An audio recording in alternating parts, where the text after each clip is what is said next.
ঈশ্বরের সন্তানেরা আবার তাঁর অবাধ্য হল। তাই ঈশ্বর ফিলিস্তিনিদের অধিকার দিলেন তাদের উপর 40 বছর ধরে রাজত্ব করবার। তখন তিনি শিমশন নামের একজন পুরুষকে নির্বাচন করলেন তাদেরকে উদ্ধার করার জন্য। একজন স্বর্গদূত শিমশনের মাকে কথা দিয়েছিলেন যে তিনি এক পুত্র সন্তানের জন্ম দেবেন। শিমশনকে ঈশ্বরের কাছে 3টি প্রতিজ্ঞা করতে হয়েছিল। সে মদ্যপান করবে না, মৃতদের ছোঁবে না, কখনো নিজের চুল কাটবে না। ঈশ্বর শিমশনকে অত্যন্ত শক্তিশালী করে তুললেন। তিনি একটি সিংহকে হত্যা করলেন এবং মৌমাছিরা সে মৃত সিংহের গায়ে মধু তৈরি করল।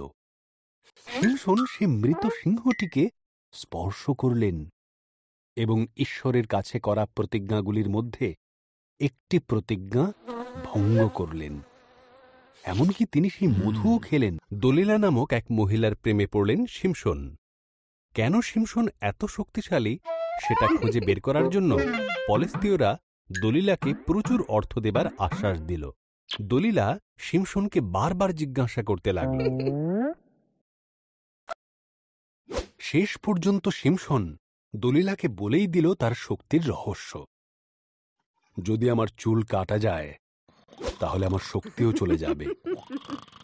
তাই যখন শিমশন ঘুমিয়ে পড়ল, দলিলা একজন মানুষকে ডেকে পাঠালো তার চুল কেটে দেবার জন্য। শিমশনের শক্তি চলে গেল।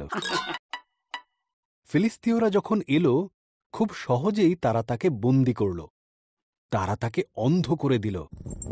তারপর তারা শিমশনকে কারাগারে বন্দী করল এবং তাকে দিয়ে ভারী ভারী পাথর টানার কাজ করাতে লাগল।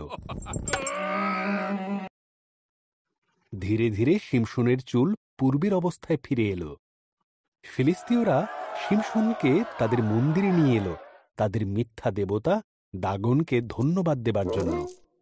যেহেতু তারা শিমশনকে পরাজিত করতে পেরেছে, শিমশন শেষবারের মতো ঈশ্বরের কাছে তার শক্তি ফেরত চাইল। শিমশন 2টি থামের মধ্যেখানে দাঁড়ালেন এবং তাতে ধাক্কা মারলেন। মন্দিরটি ভেঙে পড়ল।